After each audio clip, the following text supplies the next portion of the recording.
Hello, everybody, and thank you for tuning in to the Liberty Report. With me today is Daniel McAdams, the co-host. Daniel, good to see you. Good morning, Dr. Paul. Good. There's something in the news today that caught my attention, and I'm sure you saw it as well, that there's the plan to increase the number of troops in Europe. We don't have enough. We have 62,000 there now, and it doesn't cost that much, $billion here and $1 billion there. Someday it will add up to a lot of money, but the Europeans seem to not complain too much. But this is something different. This is to put some troops closer to the Russian border, right on the Russian border, in the Baltic states and in Poland. And the theory is that Russia is an aggressor nation and they may invade Europe. And we have to have troops there to protect Europe. So they're suggesting now that they send in maybe 4,000 or 5,000, who knows how many, a couple brigades, into that area to stop Russian aggression. It sort of reminds me about the aggression of Saddam Hussein. I think we were stopping his aggression, but it turned out a little bit differently, the real reasons why we're there. Yeah, this is the European Reassurance Initiative. That means we're going to reassure them that we'll keep paying for their defense. I think you should probably call it the Military Industrial Complex Reassurance Initiative, because it'll involve some 250 more tanks, Bradley fighting vehicles, howitzers, 1,700 additional wheeled vehicles. Price tag only $3.4 billion for this extra little initiative. So a little present for our European friends. Now, what was the number on there? That's 250 tanks. Now, yeah. That's important for the tank industry. But I can remember we had a vote back in the early 80s at the height of the Cold War, and we were always fighting the Soviets, so we had to have tanks, and there was an appropriation bill to come up for tanks. And I said, where are the Russians going to invade us? You know, I had this naive belief, you know, that defense is defense, and you defend the country. So where are they going to attack us with tanks? Are they going to come across the Bering Strait, come down through Alaska or something? So I was trying to make fun of the whole thing. But I guess if we ourselves are an aggressor nation, we have to go in and you know, be mischievous in these other countries. I guess you need tanks. But quite frankly, to defend this country, I don't think we need very many tanks. I can, you know, the Cold War wasn't brought to a stalemate because we had more tanks than they did. So I think this is nonsense. I think it has nothing to do with our national security. I think it has nothing to do with Russia potentially invading Europe. What do you think the odds are Russia tomorrow morning? You know, during the Cold War, and a couple times I woke up and there was an invasion of Hungary and Czechoslovakia, and the Russians were moving, the Soviets were moving. But what are the odds that we wake up tomorrow morning and all of a sudden find out, well, they just invaded Eastern Europe? That's why I think the whole thing doesn't pass the laugh test. I mean, I think there are a couple of things. Number one, an additional 4,000 to 8,000, however many those troops, that will not be able to fight the Russian army if they decide to cross over. Everyone knows that, just like the tripwire in South Korea. There's no way to stop it with just a few thousand extra men. The other one, it is so preposterous, the idea that you're putting your troops on someone else's border because of their aggression, whereas moving your troops is not an aggressive act. Putting a tank, you know, they had a NATO exercise just a couple of football fields away from the actual Russian border last summer. So the idea, and someone on Twitter the other day put an interesting couple of articles up from The Guardian. It's a British paper that's very anti-Russia, and it shows how whenever it talks about the Russian military, it says Russian aggression, but it described this move of U.S. troops, it's always deterrence. Right. Know? But what would happen, though, if we ever had a president that was anti-Mexico, and was dealing with this, and the Mexican government went along with, hey, you know, you can't ever tell. Those Americans might be aggressors. They've aggressed against other nations. They may be coming in here. And so Russia says, oh, we'll help you out. We're going to put 5,000 troops, 10,000 troops on the U.S.-Mexican border, and we are going to stop the aggression because, you know, they're not talking very friendly these days. Isn't that a moral equivalent, at least? I mean, it's sort of ridiculous, but in a way, it's about as what we're complaining about in Europe right now. Well, it doesn't sound so far off. There is a candidate who's been saying some things that have gotten the Mexicans pretty riled, so, you know, maybe they'll turn to the Russians for some help. Well, that's always possible, but I think this is obviously not good for the budget. I don't think it's good for our national security. I don't think it enhances the prestige of NATO because it's NATO, behind this. And of course, some people think NATO doesn't serve our interests. I certainly don't think it either. I've never been in. But it's more than just paying for it. If you can force people to pay for something, they're still doing the same thing. If Mexico had a lot of money and we could force them to pay some bills that we think they should pay, it doesn't solve the problem. So even in NATO, at one time I had the impression that we were being ripped off in the sense that we had nothing to say about NATO and United Nations. As the years went on, and maybe there was a transition where even if there's a token vote against United States to show an independence, it's really run by us because we have the money and we have the weapons. So they have no choice. So when we say, you better sign on the dotted line, we have to fight this NATO war in Afghanistan, or wherever, they have to go along with it. So who was the biggest cheerleader here is Breedlove, Yeah. the general head of NATO, and he thought it was a fine idea to send more troops there. Watch how quickly he gets a very well-paid job in the military-industrial complex when he's done. Yeah, that will be the case. I know you're not in favor of the idea of spending a bunch of money at home, but think about how preposterous. Europe is so wealthy that they can afford to invite 1 million refugees in and give them all welfare.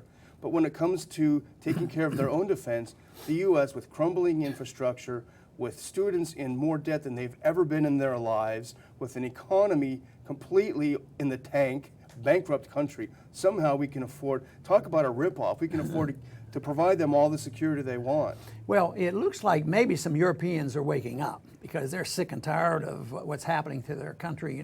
Bad economics and bad foreign policy creates the migrants coming in.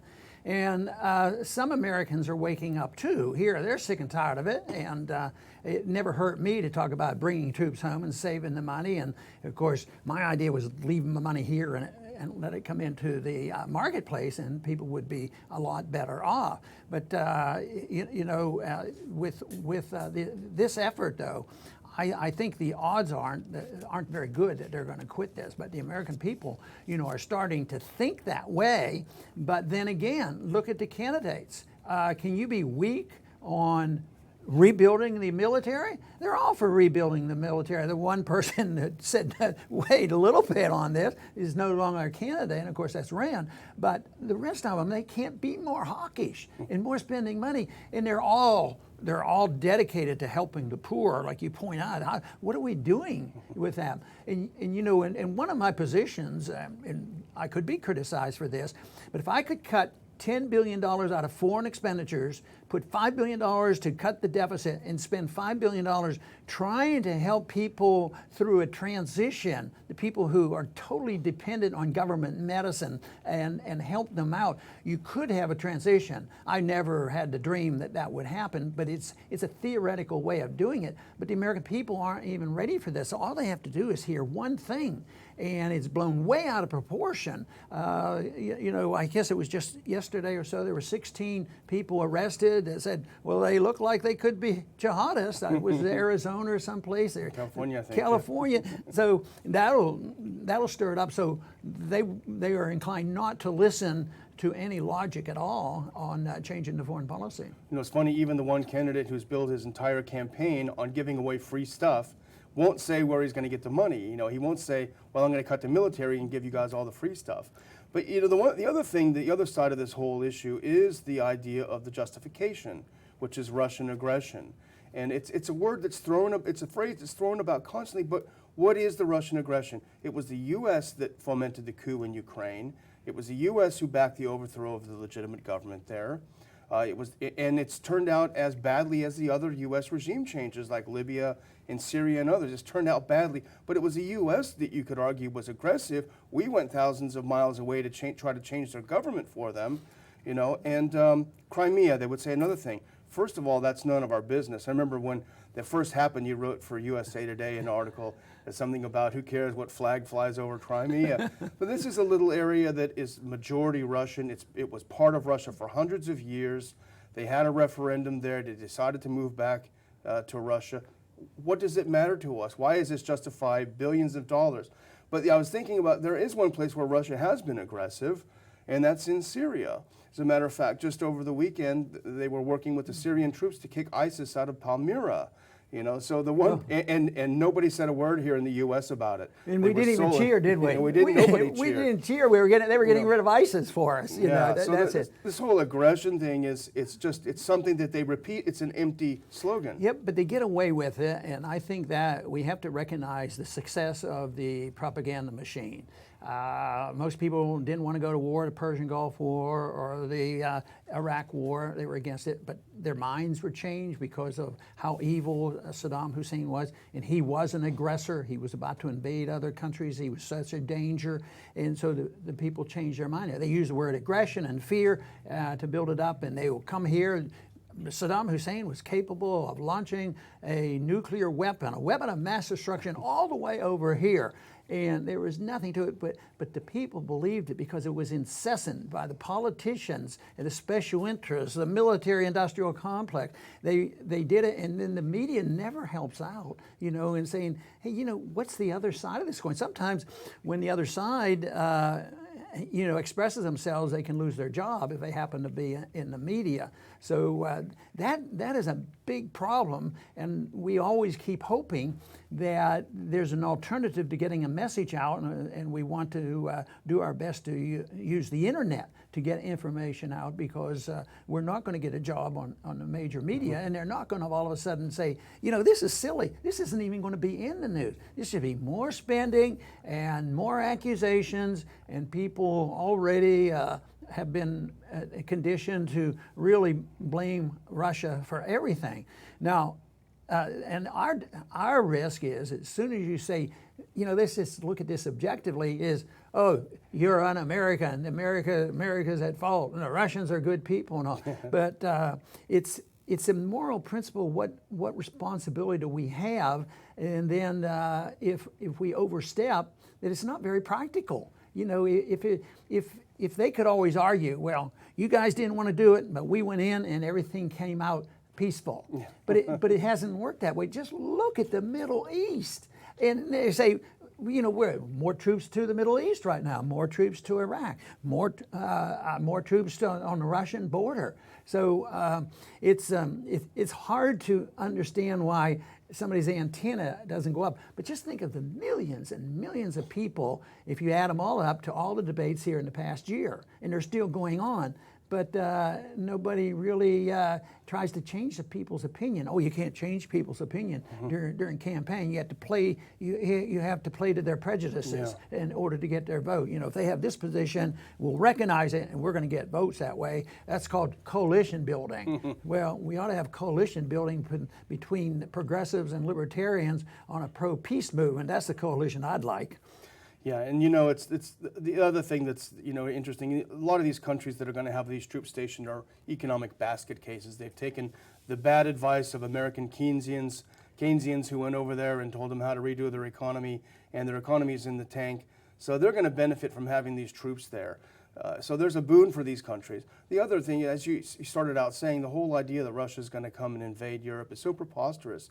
The number one reason is trade. Although there are sanctions on Russia because of their aggression, I think Putin was in Hungary recently, and he signed a bunch of trade deals with the Hungarian Prime Minister. You notice Hungary's not getting any troops, so they're not going to get all the goodies. But they're building their trade relationships. They would like to trade more. The idea that you're going to invade instead of trade, or invade with those whom you trade, is silly. Maybe the Hungarians have the right idea. You know, we'll stay friends with the Russians. They won't invade us, you know. But that, of course, is the issue that's been around for a long time. The founders understood it. You know, if we stayed out of Europe, entangling alliances and traded with people, and in spite of all the grief, you know, the president deserves a lot of grief and criticism, but even when he comes along and does something reasonable, you know, even willing to talk to the Iranians and willing to talk to the Cubans, I mean, he gets blasted to kingdom come.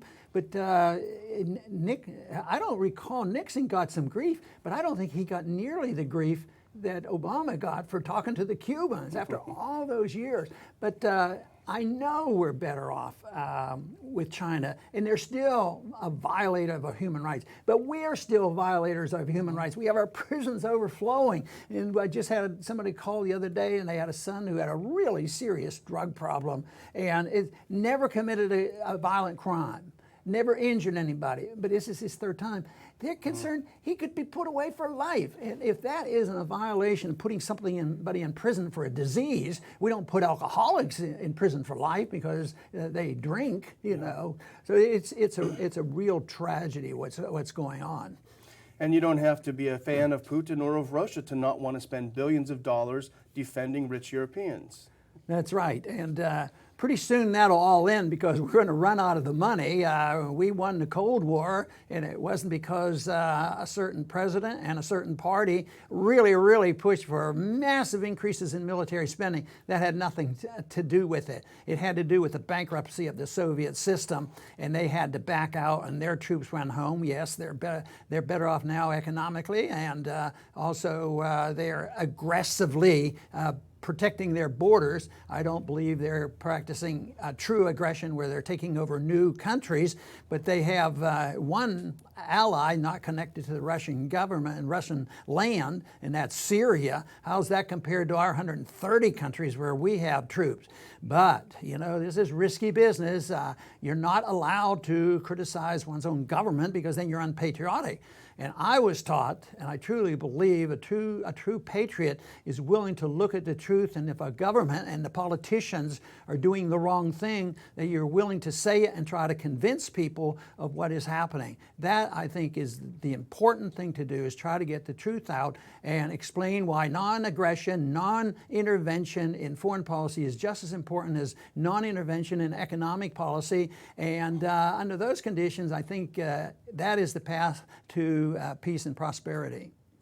I want to thank everybody today for tuning in to the Liberty Report. Please come back soon.